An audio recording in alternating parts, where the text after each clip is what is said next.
Admissions and Recruitment at Ohio State University. And I've been with the college for about 7 years. And so just to let you know a little bit about myself, probably the number one question I get is, am I a veterinarian? Absolutely not. My degree is in higher education administration. I went to Capital University and I got a master's degree from Miami University in higher education. And so that is my dog Harley. He's a miniature schnauzer, and I have 2 boys, 11 and 12, Valentine and Eli, and I've been married for 15 years. So. And as you can see, I have a picture of Harley, I don't have a picture of my husband or my kids. So just to kind of give you guys an idea about the admissions requirements and what we expect, I'm sure you guys probably have been all over our website, so you probably already have a lot of this memorized. But at the end of the session, I will be around, so if you have any questions, feel free to ask. So the first thing that we require is that you complete the prerequisite requirement. I mean, that's obvious. And we'll go over the prerequisite requirements because they have changed this year. And I think for the better. I know some students are stressed out, but I think it'll give you guys more flexibility and it will help prepare you for veterinary school. We require all transcripts from any college or university that you attend. So if you've taken a basket weaving class at Plum State, you still want that transcript, okay? We require the GRE, the general GRE, or you can take the MCAT. Most students choose to take the GRE, and I recommend that you take the GRE. I think this year I may have had 1 or 2 students that took the MCAT. We require veterinary experience, and then lastly is the ETS Personal Performance Index Evaluation. So this is something new as well. Okay, in the past we required ELORs, recommendations. So that last section is something new. And then we have the WIPCAS application, and OSU has a supplemental application. So before I go on, is there anyone applying right now?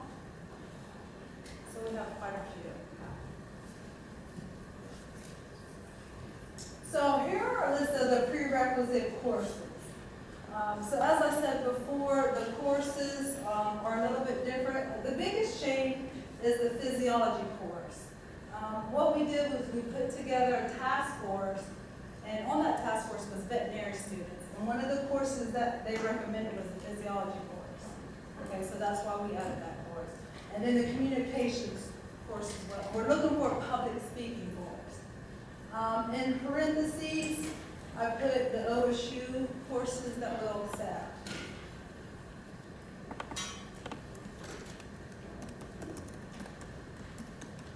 So for physiology, 3,200, and then the animal science, 3,140, biochemistry, 411, and then microbiology, 4,000. So I'm not going to go over that. We required our 35 credit hours in science electives, and that does include animal science courses. That's the number one question I get. So it does include the animal science courses. And then 16 credit hours of humanities and social science. So for the capstone courses, which is the 4 top courses, you have to have at least a B average in the capstone courses. So if you decide to take one of those capstone courses at another college or university, and you're not sure if it's equivalent to OSU, what you can do is send us a syllabus and we'll guide over the course. Okay. So any questions about, because I know that's a big issue for people. So these courses aren't required until the next admission cycle. So for the average GPA, you must have a minimum GPA of a 3.0. The average GPA for our incoming class was a 3.64. Prerequisite GPA was a 3.58, and then the last 30 hours was a 3.5. And we do not have a minimum GRE or MCAT score. We did in the past. We had a minimum GRE score, but we no longer have that.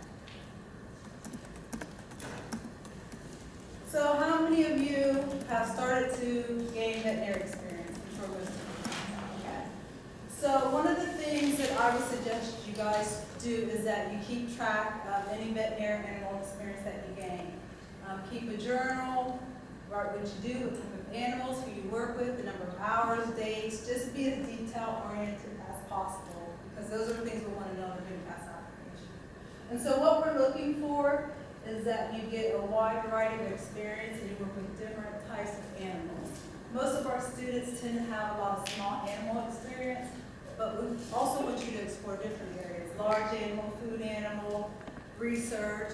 The admissions committee likes students who get in research experience. So think outside the box. Even if you're interested in equine, still get experience in other areas.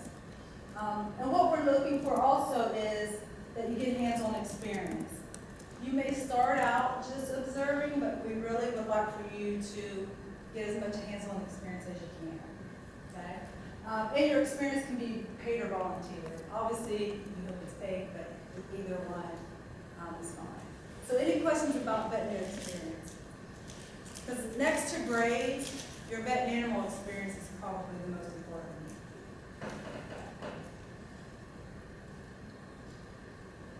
So ways to get experience, you guys probably know this. We do go as far back as high school. So if you was part of 4-H, you can't put that on your application. Some students are surprised by that, but we absolutely do look at that. We don't look at high school experience in terms of clubs and things like that, but as far as your vet and animal experience, we do go as far back as high school. And so this is just an example of a log you may want to keep. As I said, just be as detailed as possible. Put the number of hours, the type of animals you work with, the duties, the veterinarian's name. I mean, I tell students just write everything down. Because if you qualify for an interview, they will ask you about your experiences with the veterinarian. So I think it's good to take notes and keep track of that. Another thing that we evaluate is the personal statement. And I can't remember the question, but it has to do with what are your goals in terms of being a veterinarian? What can you bring to the profession? Basically, I tell students to answer the question. You'd be surprised a lot of students don't answer the question. Make sure you have someone proofread it. Be yourself. We really want, what we're trying to get out of the personal statement is that you understand the profession, that you understand that it's just not about cats and dogs. All right? So the interview. This year we're probably going to interview over 400 students. The interviews are typically 30 minutes, and at least one interviewer is a veterinarian. We have students that interview, faculty, alumni, staff, so just about everyone at the college. But at least one of the interviews will be a veterinarian. As I said, it's 30 minutes, and basically what they're going to do is ask you questions about your application. So anything on your MCAS application is fair game. But that's why it's important to know what you put in your application and go over it before the interview. We also have recruitment dinners before the interviews. There'll be students, there's a faculty panel to answer any questions that you may have. We have a tour of the Veterinary Medical Center, student panel, we have a financial aid session, and the associate dean also speaks as well. So it's a pretty big deal. Other things that we look at, leadership, things you do outside the classroom, of course, pre-vet club. Are you taking on leadership roles? Are you doing community service? We want to see that you're doing things outside of veterinary medicine, okay? All your community service doesn't have to be geared toward veterinary medicine. We like to see students who give back to the community, involved in any church activities, sports, anything like that. Anything that's going to help you with your interpersonal skills, communication skills, and leadership skills. So the timeline. So the VMCAS application, it typically opens the beginning of June, and the deadline to complete your application is October 1st. VMCAS does recommend that students complete their application by September 1st. Okay?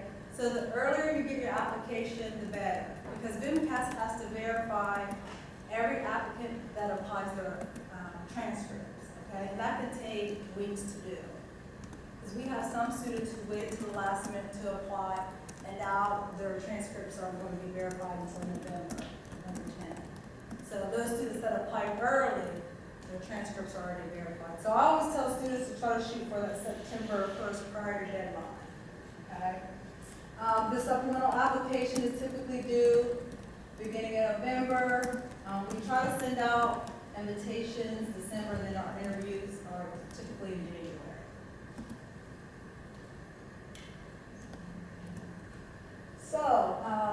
So the curriculum, of course, is a 4-year program, and the first 2 years of the program is lecture-based. So you spend the first 2 years primarily in DEDLAP and Wexner. And then your 3rd and 4th year is when you really get the hands-on experience. During your 4th year, you can decide your area of interest. If you want to go small animal, large animal. Some students still don't know, so they do a variety. They try to explore everything, which is perfectly fine. And then we have some students who want to go in a very specific area. Like we had one gentleman who was interested in fish, so he did a lot of externships that allowed him to get that experience. So that is offered to some students. And we have some students that are interested in zoo medicine, so you can get experience in that specific area. Already talked about this. So here's the career area of emphasis. So it's food animal, small animal, equine mix, and then the individualized. That's for students who may want to focus, like I said, on zoo and animal. So any questions about the curriculum?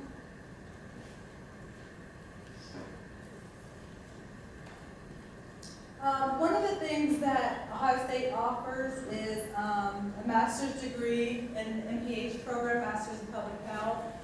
More and more students are pursuing that degree. For some students who don't get in the first time, some students do decide to pursue the MPH program. We have one of the top ranked comparative and veterinary medicine program. We have study abroad opportunities. So that's the great thing about OSU is there's a ton of resources and many opportunities for students to explore. So the cost for in-state students, the cost is $29,000. For out-of-state students, it's over $64,000. The good thing is if you're an out-of-state student, you can't gain residency after your first year. And we do have a variety of scholarships available for students. So once you're accepted to the program, we'll send you an application for scholarships, and we do have a committee that decides on which students get a scholarship. And typically the scholarships are based on your area of interest, where you're from. We have scholarships for students of diversity, and we do try to make sure almost every student gets some type of scholarship, especially the first year. So as you guys know, right now we're up to 30 vet schools. It was 28 vet schools. The 2 newest vet schools is Glendale, Arizona, and then we have Lincoln Memorial, Tennessee.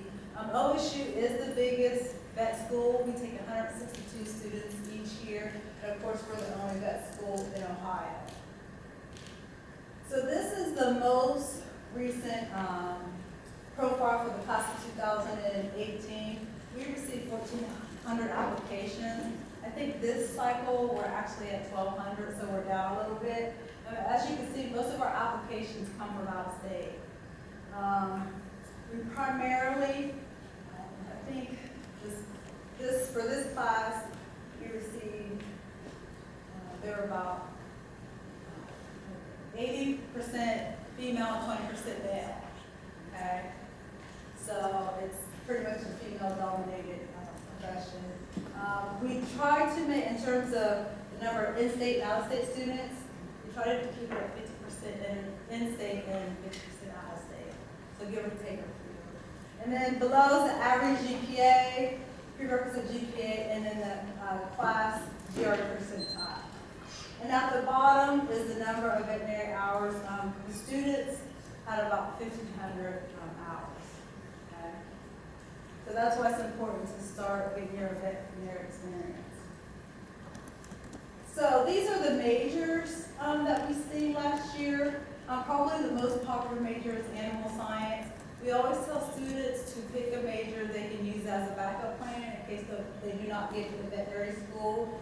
The major you choose is really up to you. We do not have a preference as long as you complete the prerequisite course. Most students tend to focus on the sciences. Chemistry is another popular one, biochemistry, biology, but primarily animal science is the most popular. You do not have to have an animal science major. Again, it's really up to you.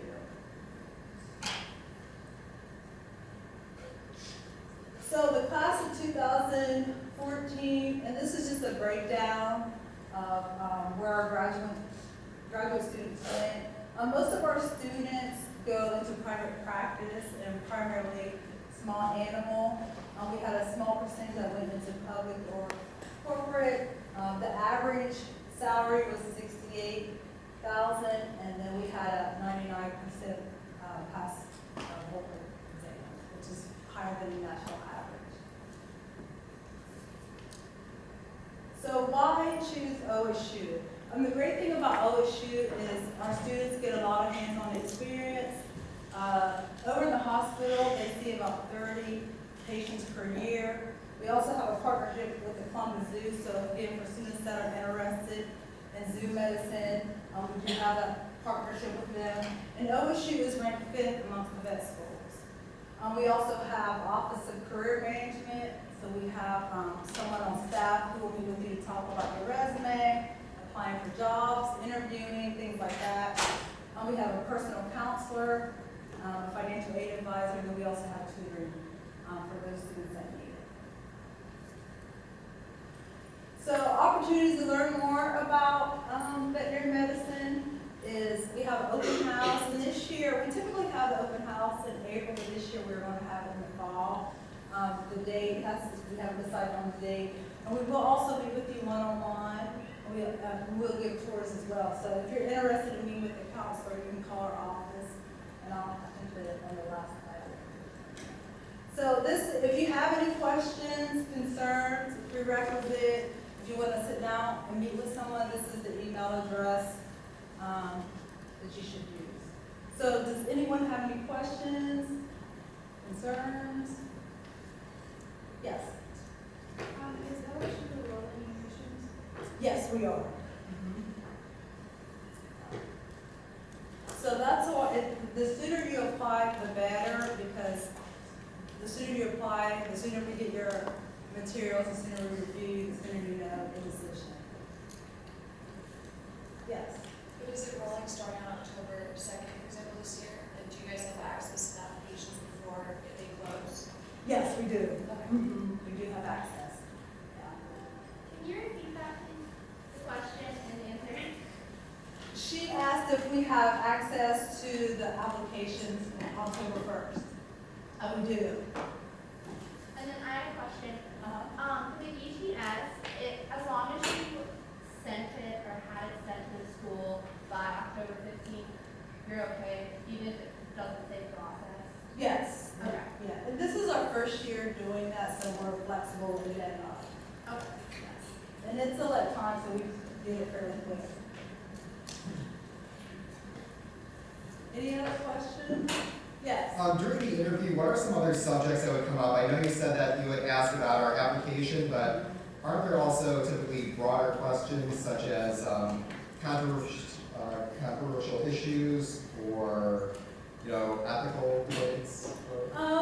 Typically, they don't ask those type of questions. What they may ask you is, say for instance, talk to me about 3 or 4 current issues impacting the profession. They may ask you if you put a specific veterinary experience on your application. They say, walk me through that procedure. They may ask you to talk about a time when you had to deal with conflict or you was in a group and someone wasn't carrying their weight. How did you handle it? Things like that.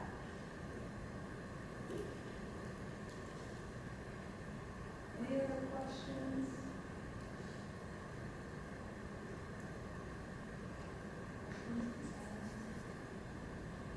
All right. Well, I'll stick around, so if people have questions, I'll also handout. So you can call, email, like I said, we'll meet with you, go over your resume application and answer any questions you may have. All right?